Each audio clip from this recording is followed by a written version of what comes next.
Hello, and welcome to Coulter Abbey and this installment for the book club. We have a very special installment today, and it's a wonderful afternoon here in Coulter, I have to say. The sun is shining, and we have two very special guests, including my co-host who's in person with me today, Eamonn Molloy.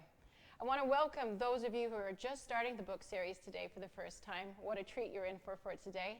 And I also want to thank those who've trudged on for the entire series. I really appreciate you joining the community that we've been able to create virtually.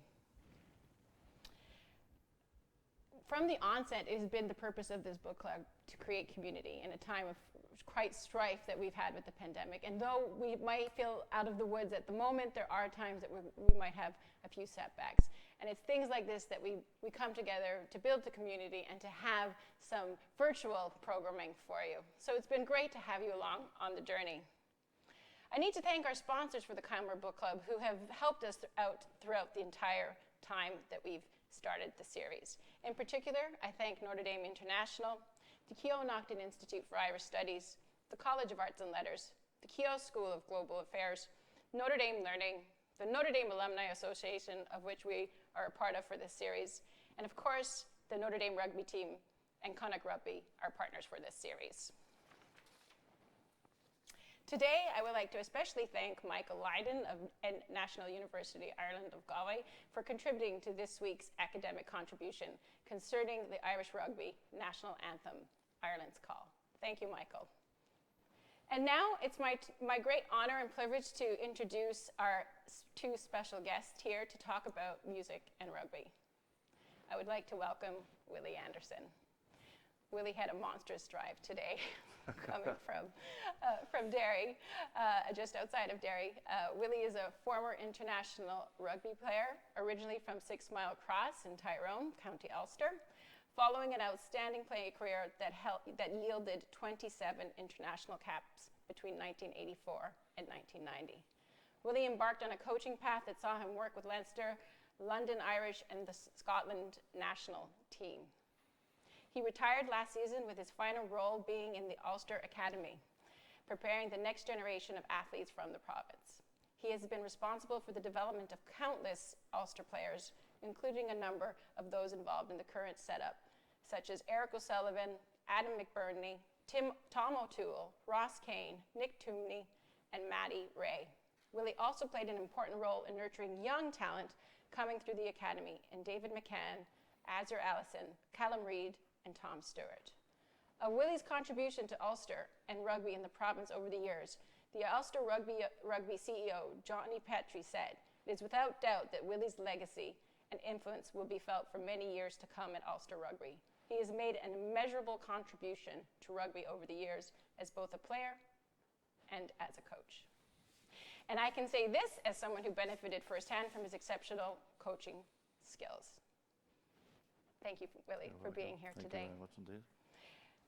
It is a distinct honor and pleasure to introduce to you a legend, an Irish songwriter, pianist, music producer, composer, and director, Mr. Phil Coulter. He is an Irish treasure. He was awarded the prestigious Gold Badge from the British Academy of Songwriters, Composers, and Authors in 2009.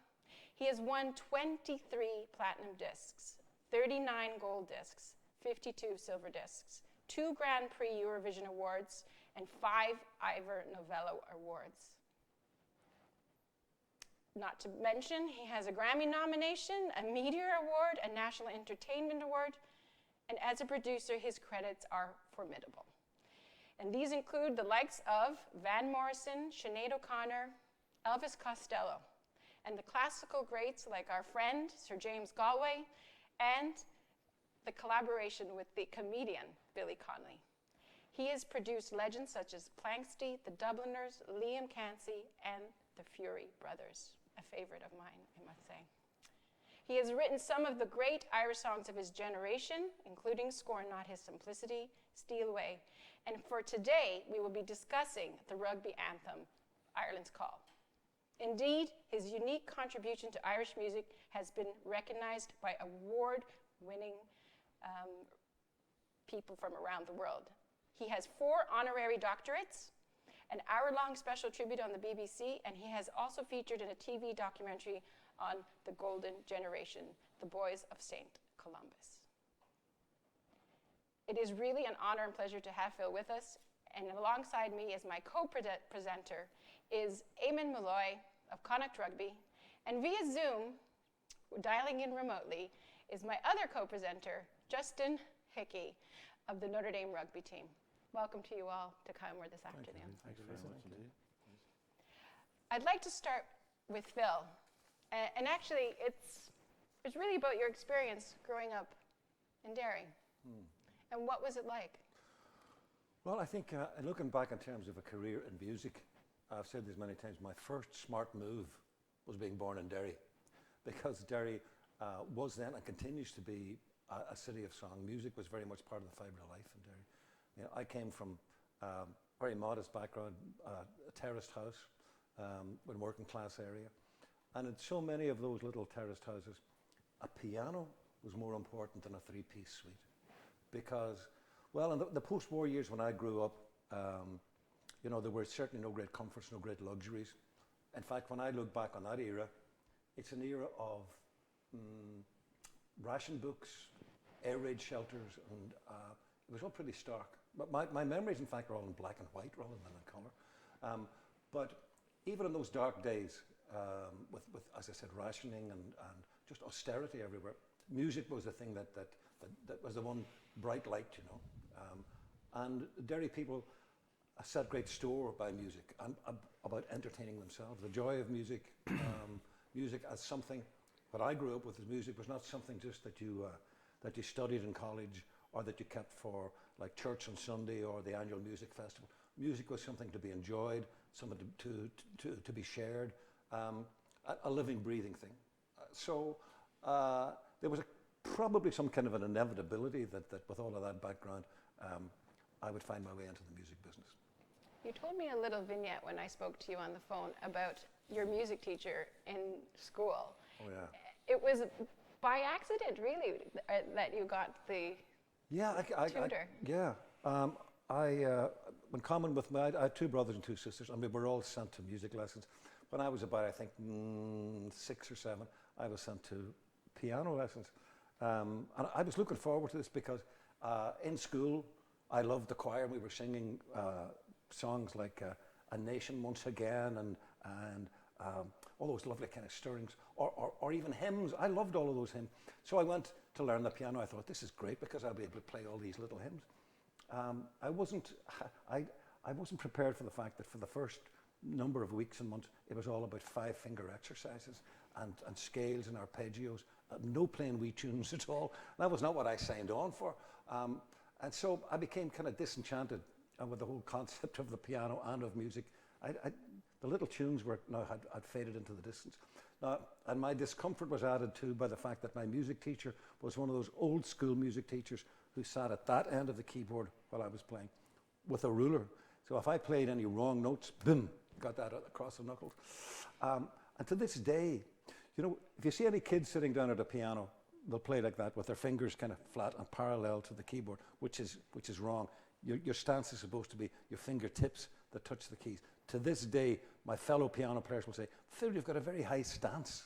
And that's because my music teacher, I remember, I still have them. I still can feel the pain of that ruler across my knuckles.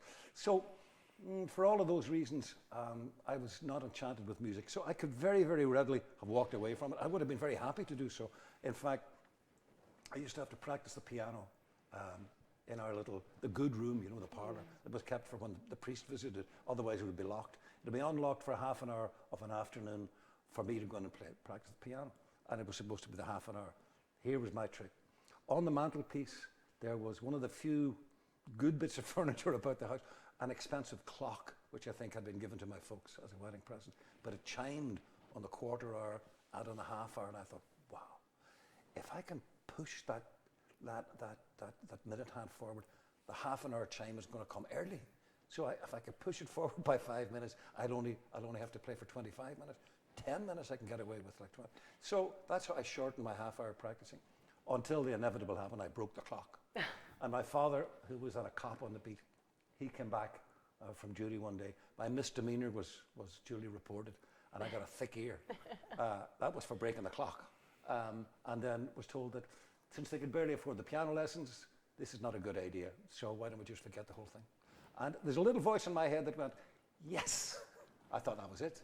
And it was only then when I went to St. Colum's College, that had become famed in song and story, that then I was now 11, and in the meantime, I'd learned to play little tunes by ear, tunes that I heard on the piano, picking out the melody, like with this hand. But what I wanted to know was, what does this fella do down here? How can he put the two hands together?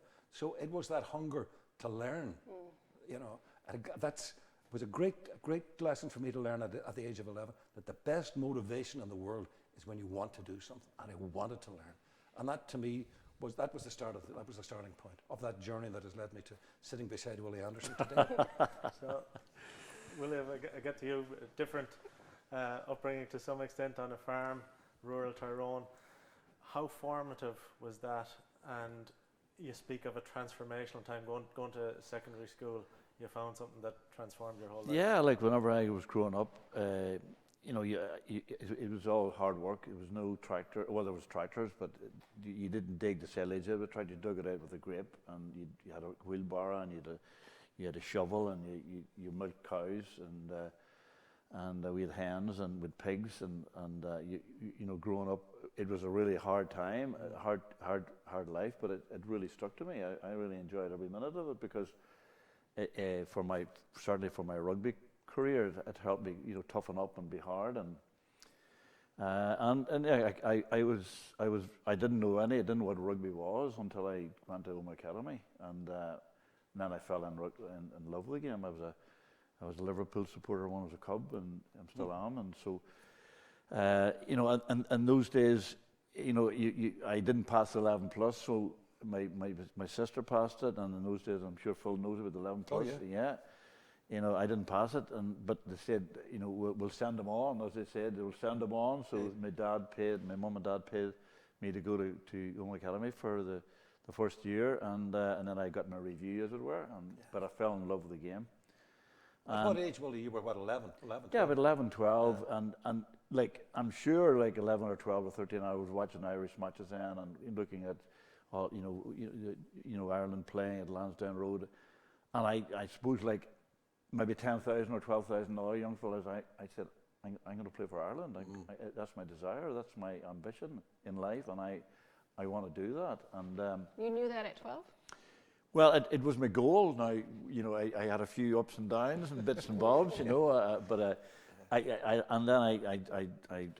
trained very hard, and I you know, and certainly the farming stuck by me, and that, you know, that toughness, that hardness, and I always kind of gravitate to anybody who would come from a farm now that I would be coaching, because I know they've got that sort of that wee bit of dog and hardness in them, you know.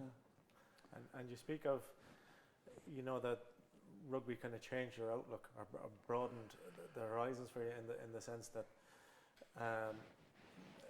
you're travelling to the south playing, you had teammates, both Protestant and Catholic. Yeah. You grew up as a unionist yourself. Yeah, and I'm very proud of where I came from, and I never diminished that, because you know, like yourself, it stuck by you coming from Derry. It stuck by me coming from 6 Mile Cross, and I was very proud for coming there and my heritage of that.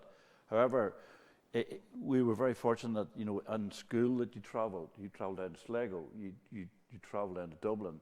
Then when I went to university, I went to college, university, to become a teacher. From that time, 1975, literally for 20 years, I had the passport of rugby to see the world. And that whole experience, you know, going to Canada or Argentina or America or New Zealand or Australia, it showed me a different perspective of life. It gave me a broader, particularly when I went to Argentina, and then the next year I went to Romania, left and right, you know, and I say to myself a lot of times when I did come back and say, what are we fighting for? Why are we like this? Because these people in these countries, some of them have absolutely nothing. At least everybody here has a house, but some of these people are living in cardboard boxes, and sometimes I felt we didn't embrace our neighbour or our next door neighbour, or because we're all the same, and we're very, very lucky to be all the same. And I suppose through rugby, I got a greater perspective of life, and I wouldn't have got that by staying on the farm.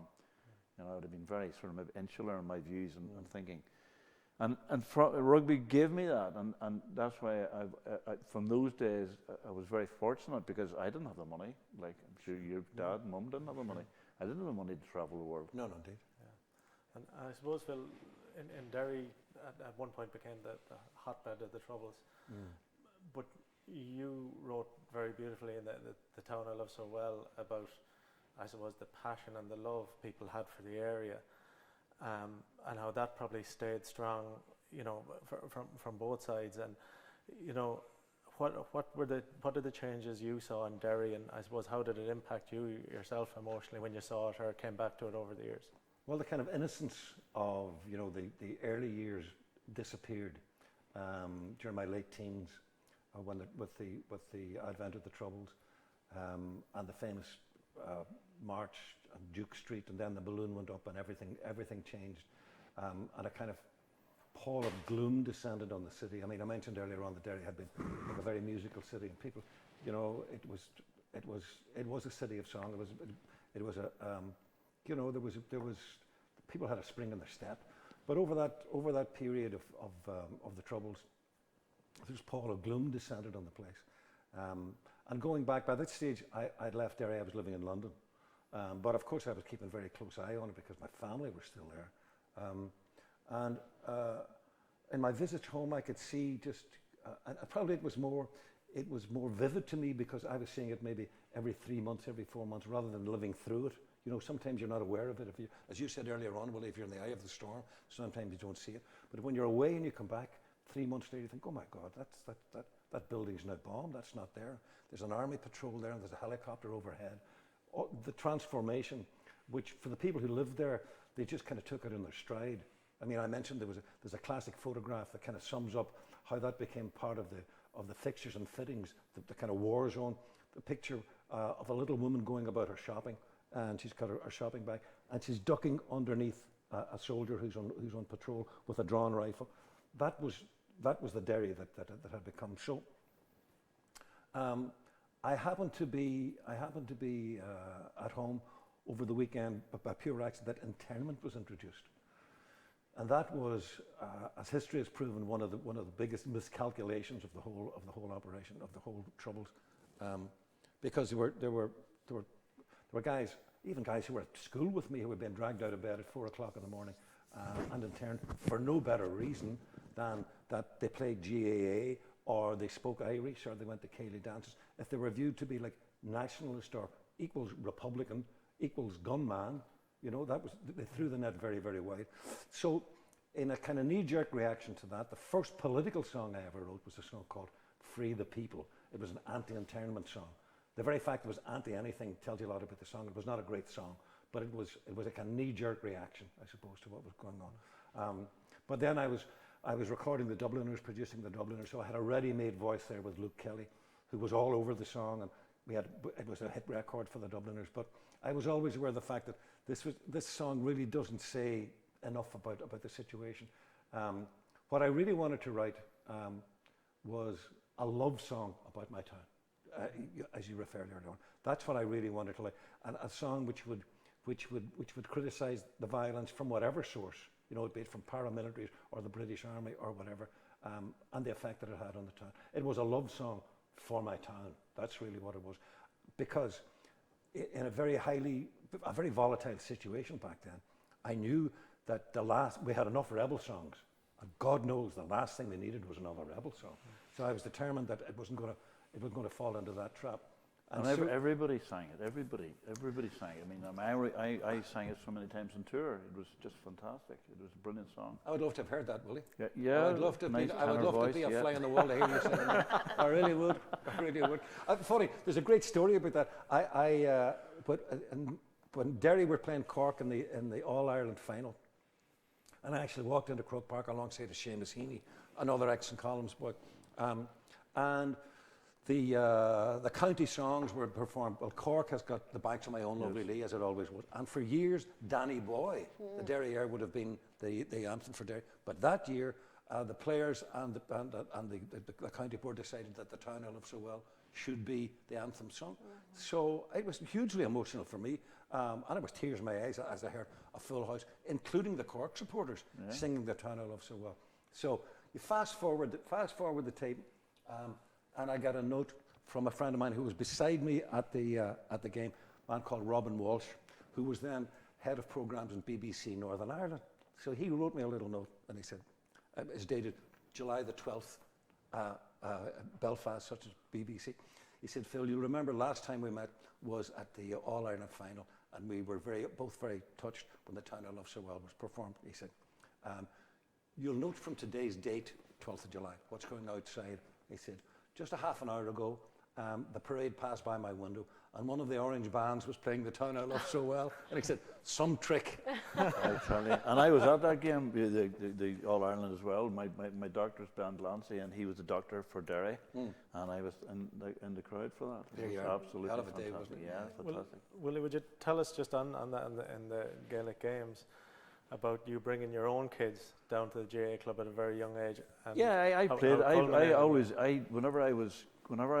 Whenever I was at college and just after college and playing for Ulster, I would and living in Macclesfield, I would have trained every summer with Donovan Rossa, the Macclesfield Gaelic club, every summer, and I trained with them. And then I played a wee bit, and I coached a bit of Gaelic as well for the Loop.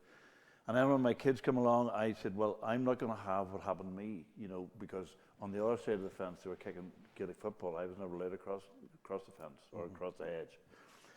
And I took my son Thomas down to the Loop, and I got him to play Gaelic football there, and he went there about 11 or 12, and he said, what am I doing? I said, well, you'll know someday, Thomas. And he played right up to the minors until he had to make a decision, because he was being picked for the academy, to go into the academy and play rugby. And then one day, as I was talking to Phil about, he was at a nightclub in a pub just on the Derry line, and the next morning he got up and he came down to me and he says, Dad, I now know why you asked me to play Gaelic football. He said, last night I could have got home with my rugby friends, and I could have got home with my Gaelic friends. And I says, well, is there any difference in them? He says, none. I said, well, that's what sport's about, and that's what life's about. Just because they come from the other side doesn't mean they're any different than we are, or they're any different than you are, whatever. And he learned a big solid lesson, but he's still got fantastic friends today, still from that. Great lesson. And to me, that's what sport should be about. That's what life should be about. It shouldn't be the divide. But unfortunately, we have it. And we are very fortunate, that we've been lucky to be maybe in the middle of the road. We've got away, and we've seen what means that music or sport can do for people, like singing Derry. I'm sure singing Derry brought people together. Sure. Sport brings people together. And I suppose that's why I love rugby, because it brings everybody together, no matter what culture you're at. I was just going to ask you, Willie, can you tell us a little bit what it was like to play for Ireland before you had Ireland's call? What was it? For our American audience, what was the experience like? Well, I suppose as I said originally in this interview, I said, whenever I heard, the soldier song, as I call it, I associated that for playing for Ireland.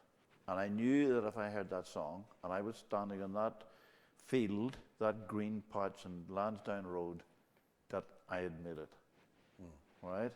And that was my driving. And when I did make it in 1984 against Australia, and I ran out onto the pitch and I stood for the national anthem, that emotion was going down my face, because I had made it. It took me till I was 29 to make it, and I had given everything to do that. That goal was achieved, and the song, it was raising hairs in the back of my head. It was absolutely magnificent, and that association with playing for my country and representing my whole country, not 6 counties or 9 counties, the whole country. And to have achieved that was just unbelievable. For somebody who come from a farm in 6 Mile Cross, and to play with no matter who it was. I mean, as I always say, I was on a scrum. I had my arm up through a guy from Ulster. I had my arm, this arm around a guy from Munster. I had a Connacht guy driving up my backside, and a Leinster guy on the wing forward here. Yeah. So to me, that was Ireland. That's what it meant. So then what happened in 1987? On 1987, well, I mean, you see, you have to understand that in Lansdowne Road, the Soldier Song is played, and then when you go to England, or you played in Murrayfield, or you played in those times, the Cardiff Arms Parks, where it was then, you didn't have an anthem. You just got on with the game, you just listened to theirs, and you sang along with their game, and then away we went. In 1987, we went to the World Cup, and the night before, because we were playing Wales the next day, and somebody said, "What about the national anthem?" I mean, it was so well organised, not that the IRFU hadn't thought about what are we going to sing as the national anthem. And they were even asking me, because I was kind of representing the Ulster crowd, and somebody said, "Oh, we'll sing, maybe Spanchel Hill, or we might sing this, or we might sing the other." Or I said, "Well, what about Danny Boyle?" I said, "Oh, totally Irish song." And then somebody said, "Oh, no, we'll sing the Rose of Tralee." And I hadn't a clue what the Rose of Tralee was. So I went out and listened to this record player. You could hear even that, that when you put the record on, the you needle, oh no, the needle oh on. no, oh no. And it was unbelievably embarrassing, to be representing your country in New Zealand which was an absolutely vital game, because if we had beaten Wales, we would have probably got to the semi-finals. And I knew at that point, this is it. This is finished. This game's over. It's a joke. So a number of years later, it didn't transform straight away, but that was probably a catalyst. That something had to be thought about, or discussions had to begin. And it's how fantastic. did it arrive on your door? Yeah. Well, that was exactly. It did take some time. You're right, Eamonn, between that debacle where I'm delighted to hear that story firsthand, because it's part of the mythology now of the Irish anthem and this, that, and the other. So I'm delighted. I'm glad I wasn't there, but I'm delighted to hear the pain of hearing James' last version of the Rose of Tralee. There was a famous. Was it Con Houlihan, the writer, had a famous headline the day after that: "God save the Rose of Tralee." But so to get back to your question, Eamonn, I was brought into the picture when the penny finally dropped with the IRFU that this kind of cock-up couldn't be allowed to happen again, and this was in an era of hands across the border, all inclusive, and this, that, that. They'd finally confronted the situation where it's kind of uncomfortable here for some of the players from the north and from the unionist tradition, and for spectators, let's not forget about them, from the unionist tradition, for whom Oireann na Bhéin is not their national anthem, because that's the way it is. You might not agree with that, but you certainly have to respect that. So the IRFU, their brief to me was, we need a sporting anthem that can be sung comfortably by players and supporters alike, be they from the north or the south, and that's your brief. So I was first of all, I was impressed by the fact that the IRFU picked somebody from the north to write the song, because that was addressing what the problem area was. I mean, being from the north, I'd be aware. Willie and I, grew up same kind of era. It would be instinctive to us to know there are certain words you can't say, certain areas you can't, certain trigger things you can't say. And just be aware of the sensibilities of the other side, So that was the brief, and as I said, I was thrilled and a bit nervous, because I knew, again, the same kind of feelings of writing the lyric of The Town I Love So Well. A few ill-chosen words could just tip it over. That's all it would take. Just a few ill-chosen words to tip it over to become a rebel song, or to tip over Ireland's Call to become, it's not quite right, because I knew it was going to be scrutinized. This was in the eyes of a lot of people in the south particularly, this was some kind of a northern plot, to usurp Out on the Vein and those pushy Northerners are now trying to get their own song. There was that kind of feeling. So I knew there was, and I did point that out to the powers that be, the suits in the IRFU, that, you know, I'm up for this job and I can do it. You know, I can write an anthem, but don't expect this to be accepted immediately. It will not. And I remember having this discussion, and they said, oh no, but I mean, look, the soccer crowd have got the Fields of Athenry. Yes, they do, but that's been a hit. You know, every pub in Ireland have been singing that song. People know that song. We're asking them to sing a brand new song. For two things. Number one, as a race, we don't like to be told what to do. And we certainly don't like to be told what to sing. So there would have been a resistance. You know, I knew, before I even wrote a note, I knew that that was kind of an uphill battle. So every word had to be carefully weighed. And I knew that, like, I couldn't say united we'll go forward. I couldn't say in the 32 counties we will do this, or wearing the green, because that's going to ruffle feathers somewhere. So you had to be extra careful, walk on eggshells with the lyric. The tune took care of itself. That's what I do. I mean, I write tunes, and that's dedicated to an audience who are going to hear that tune. It's going to have to be martial. It's something they can learn very fast, and when it's sung, it'll kind of get the blood up. That was the best thing in music. The trick was to get the lyric that's going to be all-inclusive, and that was the hard part. I remembered I sweated over that for a long time, weeks and weeks and weeks, until I came up with the 4 proud provinces of Ireland. Rugby being a provincial game, nobody could take exception to that. I wasn't saying the United Ireland of the 32 counties. I was saying the 4 proud provinces of Ireland. Once I came up with that, it kind of eased the job a little bit. Then it just became, you know, a songwriter's job, you know, to carefully hone the words and to fit the images that you wanted. So when I delivered it, it was bizarre. It was bizarre. I mean, I would have a lot of experience of presenting a theme or music to like a film producing company, or, you know, or an advertising agency if I've written a jingle.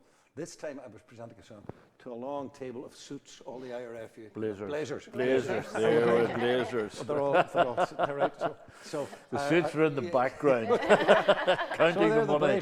They're the Blazers. And I'd never been through an audition process like that, so I'd made the demonstration tape, so I pressed them. I'd given them out the lyric, correct? So I pressed the button, and they're all kind of nodding along, clapping off the beat, and, you know. So, and then something, could you play it again? I could play it a second time. More clapping? And then they kind of get more clapping, they get a wee bit more into it. The only dissenting voice was the delegate from Cork. He all he had to say was that Cork wasn't mentioned in the lyric. I couldn't, because I was mentioning the 4 proud provinces, so Limerick got a mention, because arguably Rugby would be even more supported in Limerick than it would be in Cork. Yeah. So Limerick got the vote.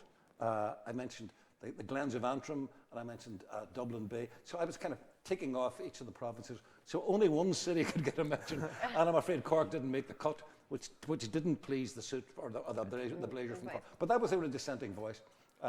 Then we recorded it with the full orchestra, and my next decision was who's going to sing this. We have to get the squad. We have to get the rugby squad into the studio, which we did. Solo voice. I knew it couldn't be a pop singer. I knew it couldn't be like a classical singer, like an Irish tenor.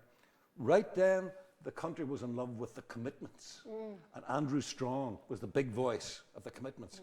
Andrew Strong was the guy I chose to record the initial version. But having done that, it still took quite a bit of time before it was accepted. And I think when it finally did, for my mind anyway, it finally earned its spurs and earned its kind of respect in that historic occasion when we played England in Croke Park. Oh, yeah. There were all kinds of ghosts around the place for that. There was great respect for God Save the Queen, as we'd all hoped there was. Out on the Vein went through the roof, but then Ireland's call just took off.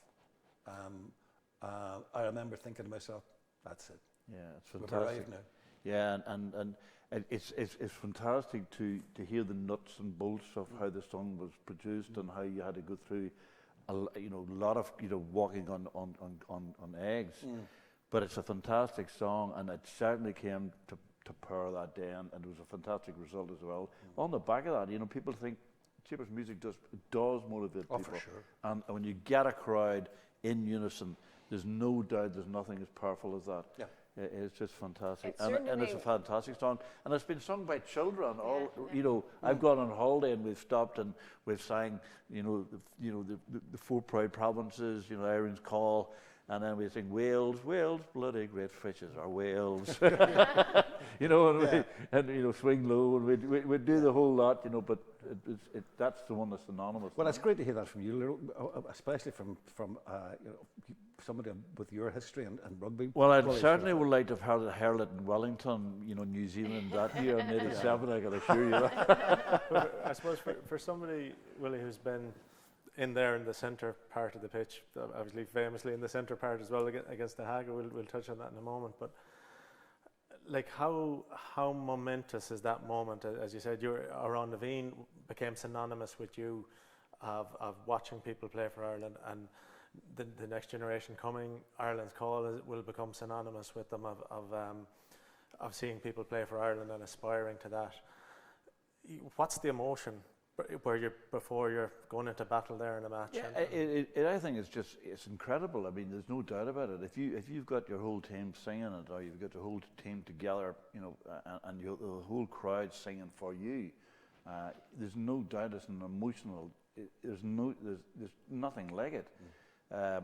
When I went to Cardiff, and we didn't have a national anthem because we were in Cardiff, and my first time in Cardiff playing in Cardiff Arms Park, and to hear the emotion of the crowd for their national anthem was just fantastic, and that's what you want, with Ireland's Call, and that's what we're getting now, and that's fantastic, particularly whenever a lot of kids now are playing in under 20s and under 18s.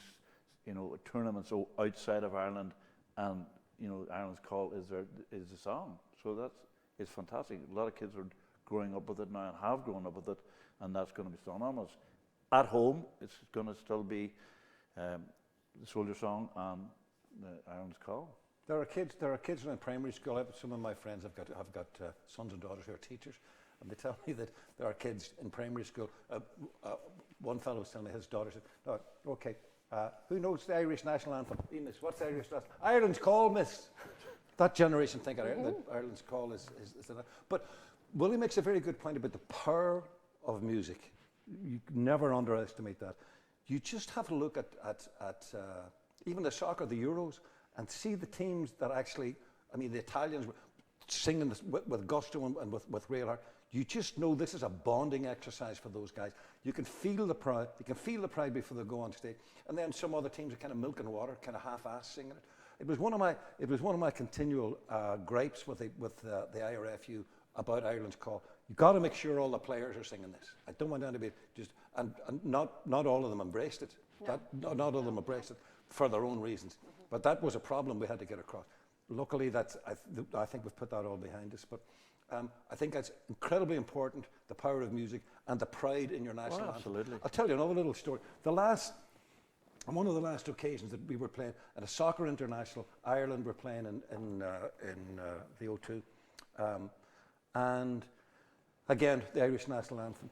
And the camera panned across the players and nobody's singing. And we got to the goalkeeper, who's called Gavin Bazunu, right? Whose father comes from Nigeria. He's singing Around Naveen as Gaeilge at the top of his voice. So I put up a tweet and said, the most interesting thing of this game so far is that Gavin Bazunu, of Nigerian parentage, is the only one singing the national anthem, full stop. I just think that's a crime. I think they should, all the players, be they from Manchester, Liverpool, Bolton, wherever, if they're going to be playing for Ireland, they should be singing the Irish national anthem. In Irish or in English, whatever. But, if they're there representing their country, it should be part of the deal. It should be part of the deal. Sorry, I'm preaching here, but I feel it's strong. Well, you had experience, Willie, against the All Blacks. Yeah. And they were doing their thing. They were indeed. And tell us about that. Yeah, well, again, we sang our national anthem at that time, and again, certainly my hairs were standing in my head that day because the crowd, like, they used to say there was about 60,000, and there might have been maybe 90,000, because we were sitting in rows along the dead ball area and all that there. And Jimmy Davison, my mentor and coach, who was fantastic, and God rest his soul now, he was an unbelievable man, and so far ahead of the game. He was so far ahead of rugby football and his thinking. And he just wanted to beat the All Blacks so many times. And he said, look, they come to Lansdowne Road, they come to Wales or Murrayfield or Twickenham, wherever what it is, and they do their haka, and what does the opposition crowd do? They clap them. They clap them. You all right? And then they've clapped the opposition before they've actually done anything to you. He says, we are going to turn that around, and we are going to, he got MUG to do this for him because I was captain. I was a captain for him, and I went through the wall for him. Not all of them stepped as far forward as no, you they did. didn't. There was a few guys pulling back to Lansdowne Road down to the South Terrace. So anyway, I marched up front and right up into Buck Shelford's face, and literally, in New Zealand, the Maoris, they rub noses. Now that was nearly happening, and as I say, the crowd, honestly, the way you've had, that day in Croke Park, you could have boxed the atmosphere. It was electric. I thought there was going to be people coming out of the stands on the pitch. It was just electric. And as I said, we won the dance but lost the match. But but afterwards, Wayne Shelford was asked, well, Wayne Chambers, he says, like, Ireland certainly come up. He says, well, they threw down the gauntlet, and someone asked him, well, were you scared? He says, yeah, I was scared actually. I thought Willie Anderson was going to kiss me. That's a scary prospect, all right. Just to bring in Justin there from Notre Dame as well, we were speaking beforehand, we're speaking a lot about the anthem. Justin had an interesting question there about his experience with the under-20s. Yeah, I was going to actually, if I could go back to Phil, there's some scrutiny over the U.S. national anthem, the Star Spangled Banner.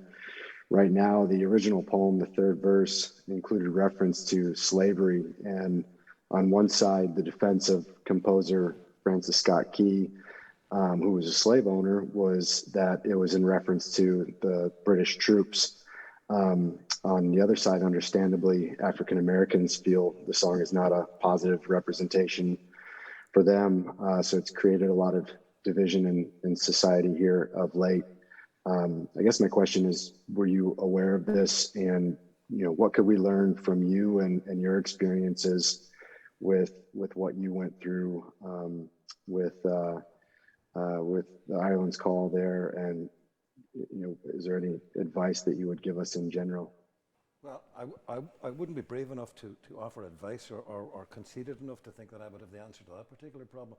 But one thing that I will say, and when Willie and I were chatting about Ireland Call earlier on, Willie said something very true. You can't please all of the people all of the time, and that's a classic dilemma right there. You're never going to come up with a solution that both sides are 100% happy with, whatever that compromise may be. And of course, we're in an age now of revisionism and the cancel culture and whatever. There's all kinds of fingers pointed right, left, and centre. There'd be one school of thought said the national anthem has stood us for all of this time. Why should we dismantle it now? There's a lot of that. You can pick offence. You could take offence at Swing Low, Sweet Chariot. You could take offence at the fact that Cork's not mentioned. There you are. We please all the people all the time. We thought the division was the north and the south. It was actually Cork. They're the Republic. Well, thank you for your questions that you submitted in advance for those of you who did participate in the forums. I had a couple questions here that came through.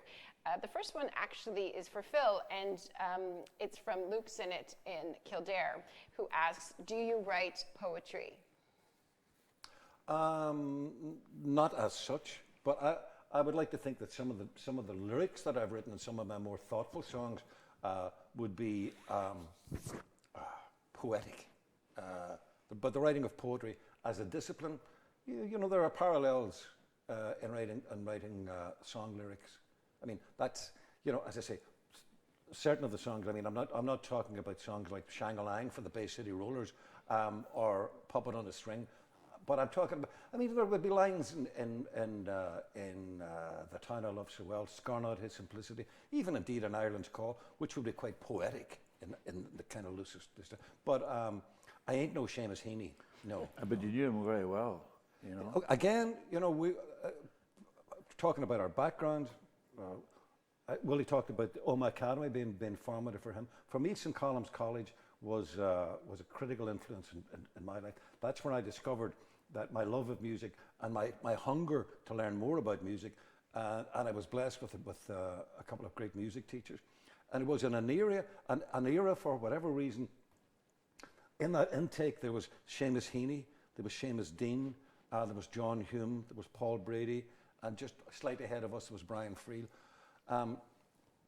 But part and parcel of people have asked about why, you know, that all of those people would be seen to be, you know, that great American word, achievers. It's a word we don't use much, but Martin achiever. O'Neill as well. Martin O'Neill, another one, yeah. So, what was it? I think undoubtedly there is such a thing as a northern work ethic. I do seriously believe that it's in our DNA. I mean, historically, all kinds of reasons you could list, but there is certainly a northern work ethic.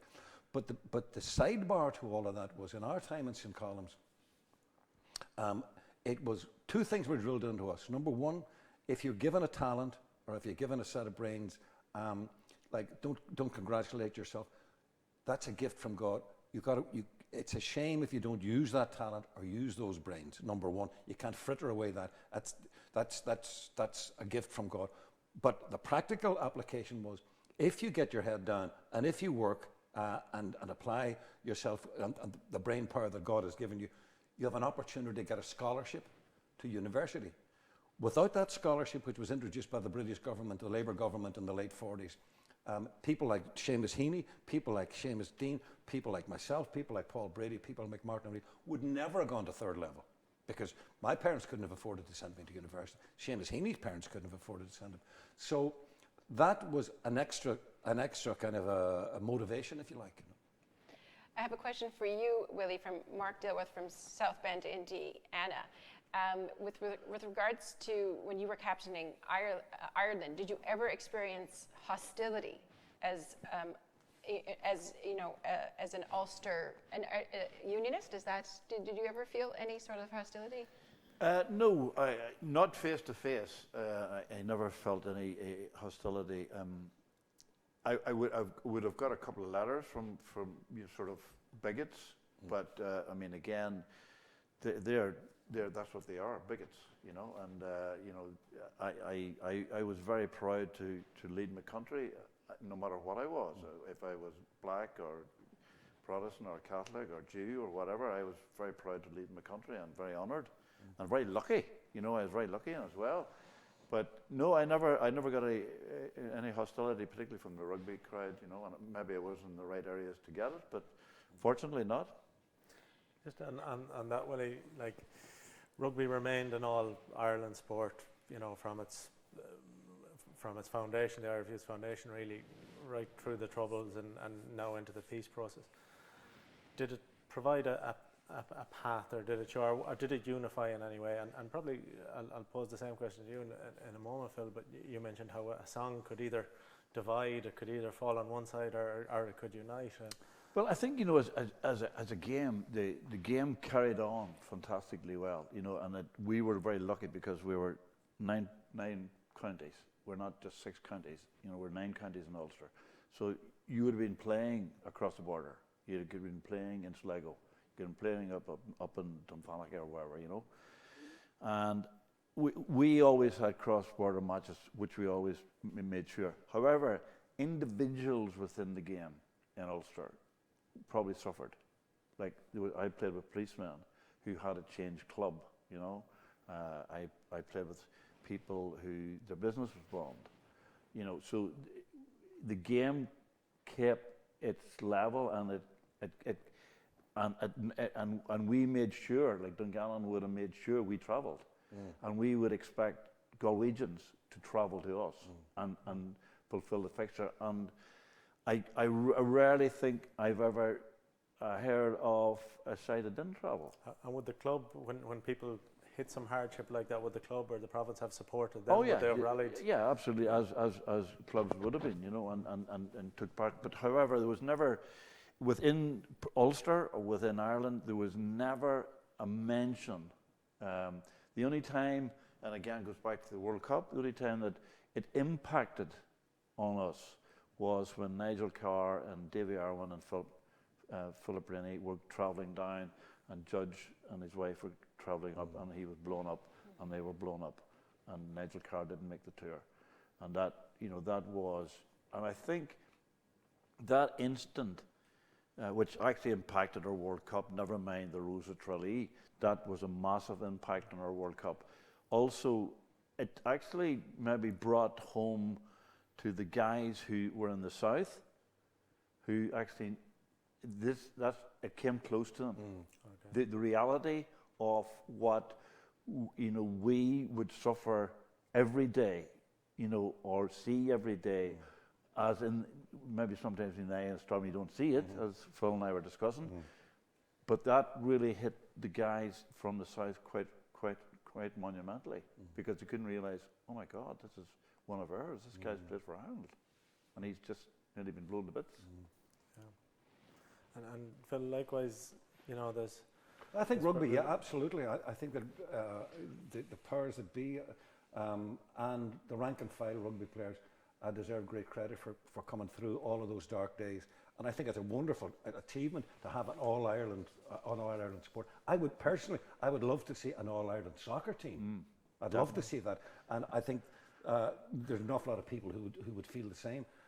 Unfortunately, there's a lobby and a kind of vociferous lobby that don't want to see that happen, because, you know, bigotry is never too far away, unfortunately, in our end of the world. But I would love to see an All-Ireland soccer team, and lessons could be learned from rugby, no doubt about that at all. And cricket and hockey have actually adopted Ireland's Cricket and hockey, and that must be a ringing boxing. endorsement. Yeah. Boxing, it must be an endorsement of it. Yeah, and hopefully they're all singing Ireland's Call. For many years to come, Willie. Without a shadow of a doubt. I have another question from Jim Johnson from Detroit, Michigan. I'll read it now. I was aware the national Irish rugby team included players from the Irish Republic and Northern Ireland. I was particularly impressed and heartened that this continued through the Troubles. It seems that Brexit has imposed a new world order on Ireland. Is the Irish rugby team being sought as an advisor on how the relations between the Republic and the North might proceed in the future? That might be more for you, Eamonn. There's a mouthful there. Yeah, is the Irish rugby team being sought as an advisor during this whole, have you heard? I wouldn't say they're being sought as an advisor. I might lean on the answers from Willie and Phil on the Brexit situation, but yeah, I don't think anyone has the answer, in my opinion. I don't think anyone has the easy answers to Brexit. But again, people and their families who live in the north are probably the most impacted. I think like sport, like rugby and music, they transcend all these things. They rise above it, you know. And I'm delighted that rugby rose above the Troubles or whatever. They defied it. They said we're continuing this for whatever reason, and it was continued. And I think the same with Brexit and like music. No matter what side you divide, you come on. You're gonna like the song. You're gonna like this song, you know, whatever it is. And I think that's why we're very fortunate to be in music or in sport. I think it's a fantastic thing. And Brexit, right? It's gonna impact everybody in Ireland, but it's not gonna impact rugby. No. I think it's a mess. I mean, in simple terms, I think it's a mess. Shambles. And it was a shambles. It was never really thought through until it was too late, and the fallout is now there for all to see. But I totally agree with Willie. I don't think you can give it too much oxygen and think it is going to affect, you know, that world or affect my world, because It's just like, as Willie said when he was getting letters from bigots, you can't allow yourself to be distracted by that. You can't allow yourself to be depressed by it. You can't take that stuff seriously. You know, it comes with the territory. There's always going to be malcontents. There's always going to be whingers. That's part of life, you know. When you get to our age, we've heard plenty of them, haven't we? Yeah, and you look back with a greater, you know, clarity as well, and which is, you know, fortunate. And if you could, and Phil has, you know, left a monumental legacy in music. And I suppose I'm writing a book at the moment, which is coming out in September, and I would like to leave a legacy, not about What's the book called? Willie, get a plug in. It's Crossing the Line. Crossing the Line by Willie Anderson. You heard it here first. But I like a legacy in terms of, it's like what you said a moment ago. It's about the talents, and it's the old biblical story. Some guy with one talent, he buried it. Next guy, 3, he didn't really multiply it. The guy with 5, those are rarities, those guys with 5 talents who double their talent. That is the guy that you know will play for Ireland. That is the guy who will actually be top of the pops. Well put, Willie. Yes. Well put. Well put. Well, you want for a rugby player, you've seen it before. Let's go to our colleague in South Bend, Indiana, Justin. We're testing the Zoom capacity when we have in person and Zoom. Yeah, I know that the flag wasn't a centerpiece of the topic here, but having just finished the Olympics and the IRFU claims Northern Ireland for rugby, and as I understand it, athletes would have a choice to compete for either Ireland or Great Britain. It's probably an answer for Willie. How would a Northern Irishman feel about representing the Republic and playing under the national flag? Well, I suppose the answer is in that the Irish team 7s went to the Olympics, and there was a guy from the North played in that. So, you know, if it's rugby football, then it's Ireland, you know. For me, it's just, that's it. You know? And boxing would be the same. Belfast boxers are boxing in the Irish team. And if you're, suppose you have an athlete, you have a decision to make, and again, the decision if you're going to represent Ireland or you're going to represent GB. But it's interesting, you know, when you do travel to Australia or you to New Zealand, you know, and then people say, but what are you talking about? You're from the north of Ireland. When I look at the map here, it's all green because there's no wee red bit down there. Yeah, too true. And anyway, when you go to New Zealand or America, I remember going to America on tour. It was just incredible. We had a fantastic tour. We had these shiny sort of kind of tracksuits, and there were, you know, like, and everywhere we went, you know, through airports and all, we'd be singing. We always sang because I had made sure singing for us. And Jimmy Davison taught us this. We sang everywhere, properly. And that bond, you know, and it was not dirty songs. It wasn't inappropriate songs. It was like all the songs, and everybody had a song, whether it was Fields Are At the Lie or where it was Danny Boy, or everybody had a song, and then we all sang together. And I remember going through, you know, one of the airports in America, and this lady stopped and says, "Are you guys a choir?" and then the next one was, the best one was, we were walking through and somebody says, "Are you guys astronauts?" Singing astronauts. Because we looked like, you know, like astronauts with these shiny tracks. But anyway, no, that's but it's funny actually, and that was something, and it just comes to me, and I mentioned this in the book as well. Singing was one of our unifying things. Whenever I was anything to do with a team, I remember one time going down to play Shannon with Dungannon, and after the match, I think we lost by a point or something, and we sat in the clubhouse and we sang for 3 hours, and it was just to handle the disappointment, right? No. It was just Shannon and ourselves. Right. Both solidarity. Right? Solidarity. The two teams in, had a few pints and sang. Brilliant. And then when I heard "There Is an Isle," what a song! I mean, the Shannon song is. I know. It is phenomenal. Yeah. And then we had our song, and then we sang all together, and it was, that to me is rugby football. That to me is music. Do you lament that some of that is gone from the younger players of the club? With- Or is there any way to bring it back? Seriously, honestly, and you know, I taught in Sullivan for 12 years there, and I was taking young fellas, 18-year-olds and under 20s and all, and I said, right guys, we're going to sing, and they said, what? And then they get their phone out, and then they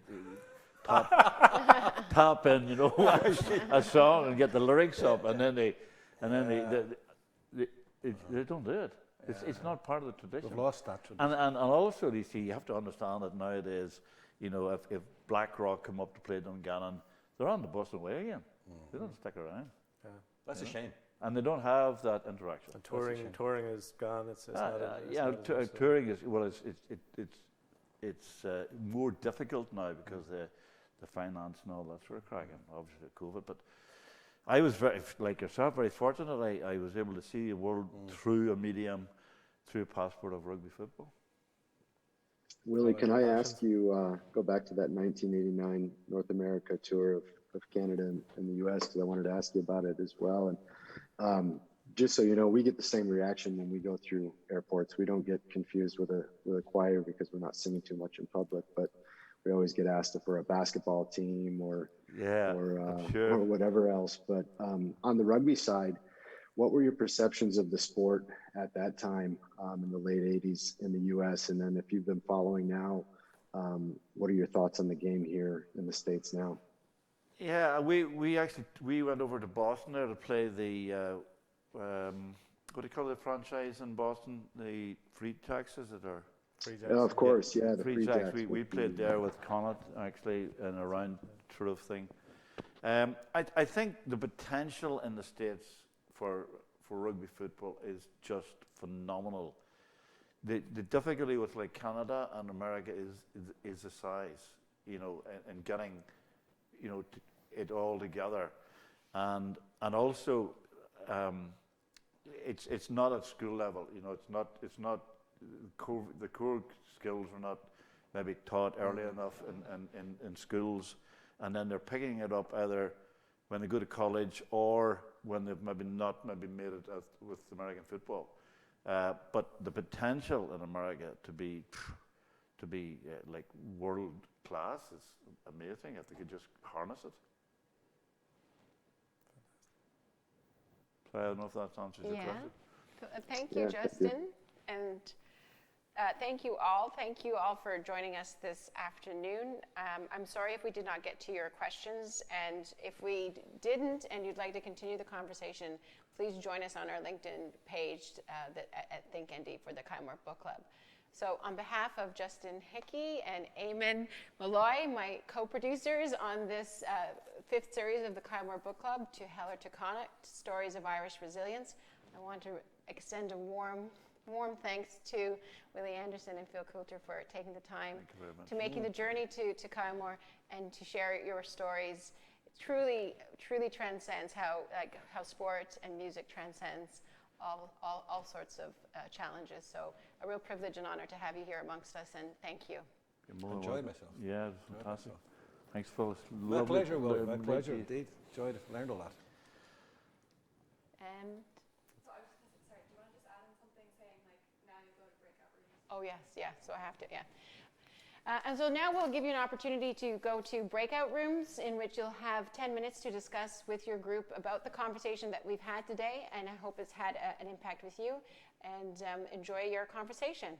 And we'll see you next week for our 3rd installment with Women in Rugby with Anne Hennigan at Connacht Rugby. Thank you. Sure. We'll now be giving you some opportunity to go to breakout rooms in which you meet with your fellow book club participants. You'll be there for about 10 minutes, and I hope you use today's discussion to further your own discussions amongst each other. And don't forget to join us next week for our 3rd installment of the book club with Women in Rugby.